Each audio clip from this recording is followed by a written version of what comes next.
Mais nous en sommes aujourd'hui à l'heure d'une nouvelle religion qu'on pourra appeler une religion économique, où le marché se propose comme panacée universelle, comme remède à tous les maux. Cette religion actuelle du marché fonctionne sur un commandement unique. Soyez égoïste, ne pensez qu'à votre intérêt personnel et la richesse universelle s'en suivra. On voit ce que ce principe spécieux donne en Europe, en Grèce par exemple, et peut-être va-t-on voir dans d'autres pays en Europe, et peut-être même le nôtre, voir ce que cela donne. Mais voyons plus précisément ce que cela produit, cette religion actuelle du marché. Voyons déjà cela au plan individuel. Eh bien, les précédentes religions étaient des religions qui mettaient en jeu les formes que j'ai évoquées tout à l'heure, par exemple dans le monothéisme, les religions du monothéisme. Les précédentes religions étaient, pourrait-on dire, répressives. Elles étaient en effet saturées de commandements commençant par « tu ne dois pas ». De sorte que, comme l'avait si bien repéré Freud, j'étais obligé de refouler une partie de mes désirs, c'est ça qu'on appelle l'inconscient, qui ressortaient en dépit de moi pour se manifester comme des symptômes. Bref, donc, à l'époque de ces religions, j'étais globalement un névrosé. Et pour les quelques-uns qui n'acceptaient pas ce refoulement, ils n'avaient plus qu'à dénoncer cette figure centrale, Dieu. Et comme Antonin Artaud, par exemple, se déliraient eux-mêmes en Dieu.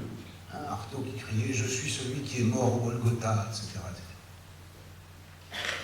C'était ce qu'on appelait la psychose.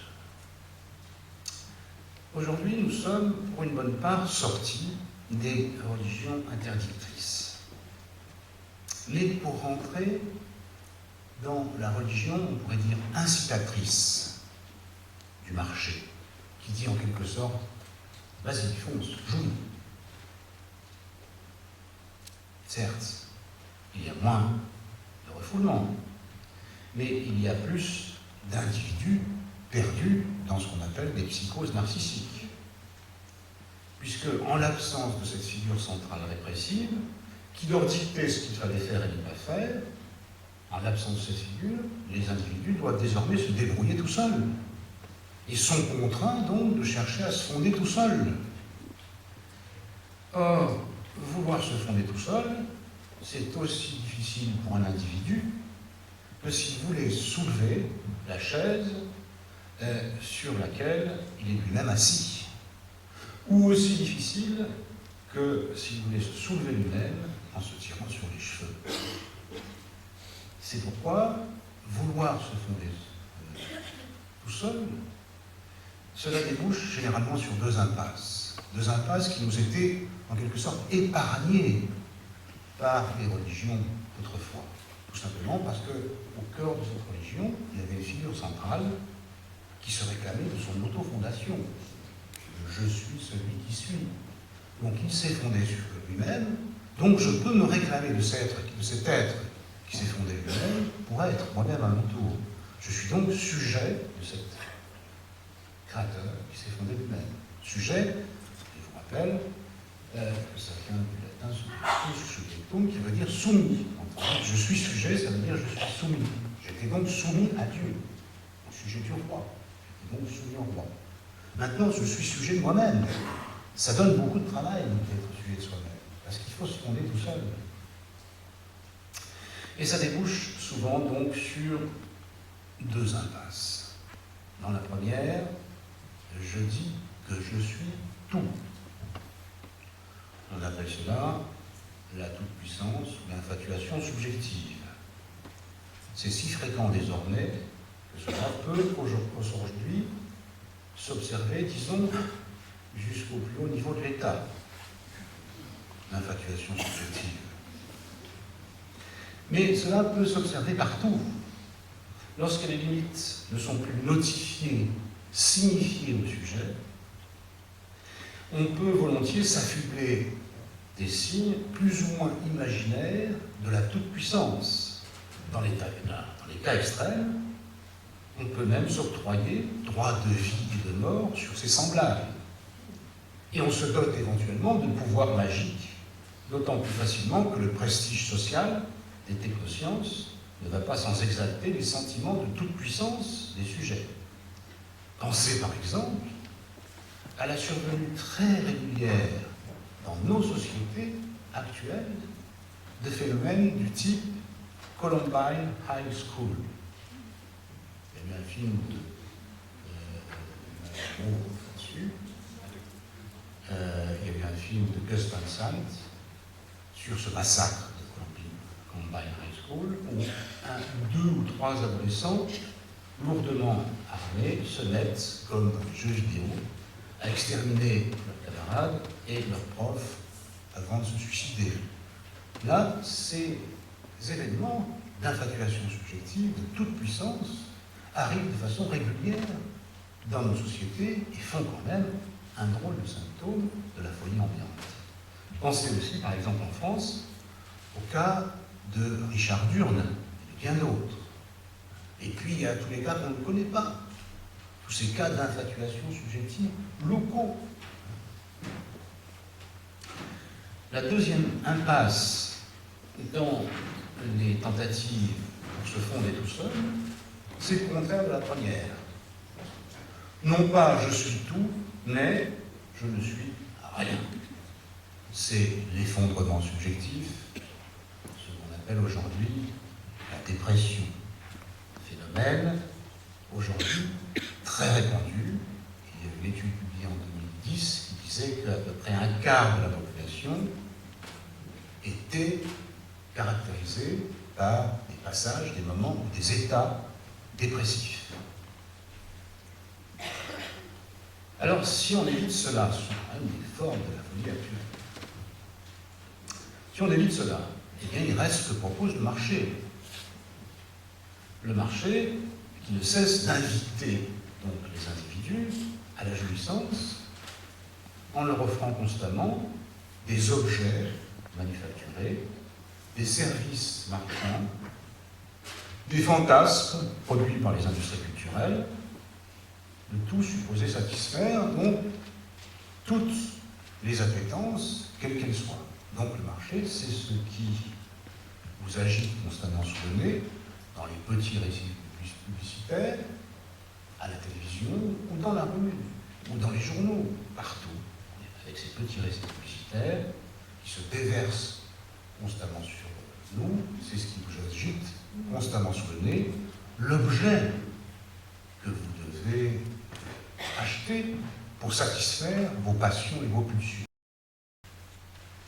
Le seul problème, c'est que quand on attrape cet objet, on est très content parce qu'on satisfait ses passions et ses pulsions, mais on ne s'aperçoit pas qu'on est attrapé par l'objet qu'on attrape.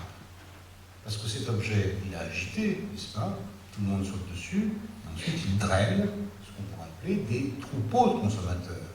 Donc au moment où on croit satisfaire une satisfaction narcissique, une satisfaction personnelle, on ne s'aperçoit pas qu'on est mis en troupeau, en quelque sorte. C'est donc la multiplication aussi dans nos sociétés de ces troupeaux de consommateurs qui ne se limitent pas aux objets, mais qui se manifestent aussi par, disons, des formes de discours, par des façons de parler, par des idées formatées par des publicitaires, les individus s'emparent, etc. Donc vous voyez qu'il y a un grand risque là, puisqu'au moment où on croit se satisfaire, on croit qu'on attrape l'objet de satisfaction, on est attrapé par cet objet. Ce qui veut dire que cela mène à quoi, si je continue ce tableau de la psychopathologie contemporaine? Ça mène à quoi? Eh bien, tout simplement, ça mène à ce qu'on appelle aujourd'hui l'addiction. L'addiction aux objets qui produit des souffrances identiques dans leur fonctionnement aux addictions qu'on observe dans les usages de la drogue, puisqu'on sait aujourd'hui qu'on peut se droguer avec beaucoup de choses. Des substances chimiques, certes, qui sont des formes de marchandises, qui existent dans des réseaux illégaux, c'est quand même un marché illégal quand même, mais aussi on peut se droguer avec beaucoup d'autres choses, des jeux vidéo, des téléphones portables, ou des jeux spéculatifs en salle de marché, par exemple. C'est pourquoi, par exemple, dans le grand lieu en France qui s'occupe des addictions, l'hôpital Marmottan, que je connais bien, puisque j'y ai fait la conférence d'ouverture pour le 40e anniversaire de cet hôpital, ils m'ont demandé de travailler sur ces questions-là, eh bien on précise désormais à l'hôpital Marmottan que les addictions peuvent être avec ou sans substance. À chaque fois, donc, ce qui est promis, c'est une jouissance. Mais la jouissance promise ne marche pas. Elle n'est jamais au rendez-vous.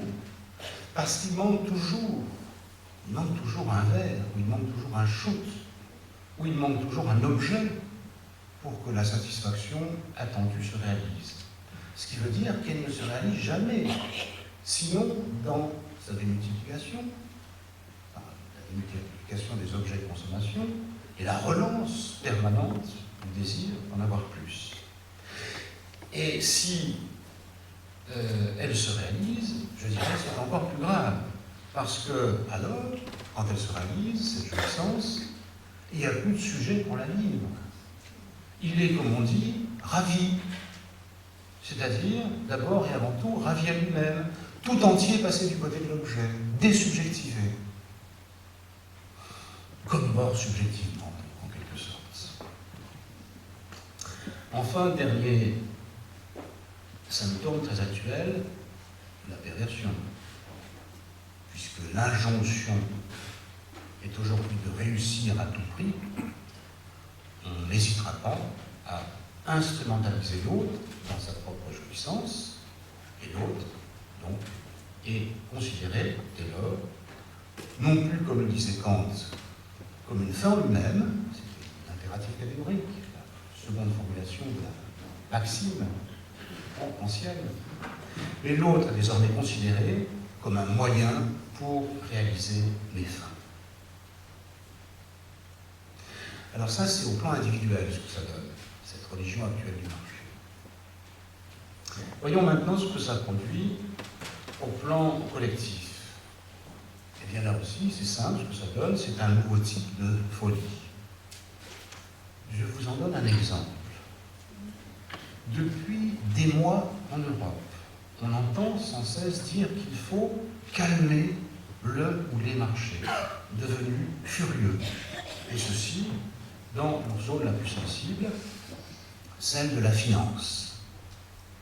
Mais voilà, on ne sait pas comment le faire, parce que ce qu'on fait pour calmer le marché, c'est exactement ce qui peut l'exciter davantage. C'est ainsi, par exemple, qu'on pouvait dire, dans une assez récente livraison du Monde, au pire moment de la crise de l'euro, de la Grèce, on pouvait dire ceci. La réunion de crise à l'Élysée mercredi semble avoir inquiété les marchés au lieu de les rassurer. Eh bien, la religion actuelle du marché nous plonge en fait en plein chaos cognitif. En effet, la finance, qu'il faut désormais écrire avec un PH, comme dans Hugues le Roi d'Alfred Jarry, la finance donc exige aujourd'hui des politiques d'ajustement dites draconiennes, dont elle observe très rapidement les effets désastreux, ce à quoi elle réagit en exigeant d'approfondir cela même qu'elle voit échouer. D'où cette situation absurde où les acteurs de la finance demandent tout et son contraire. Ils veulent la rigueur sans faille, tout en exigeant des mesures pour relancer la croissance. Pas étonnant donc qu'ils en soient venus à mettre au point ces traitements dont ils sont si fiers, on vient de temps d'en entendre beaucoup parler à propos de la Grèce. Ces traitements qui guérissent la maladie, mais qui tuent le malade.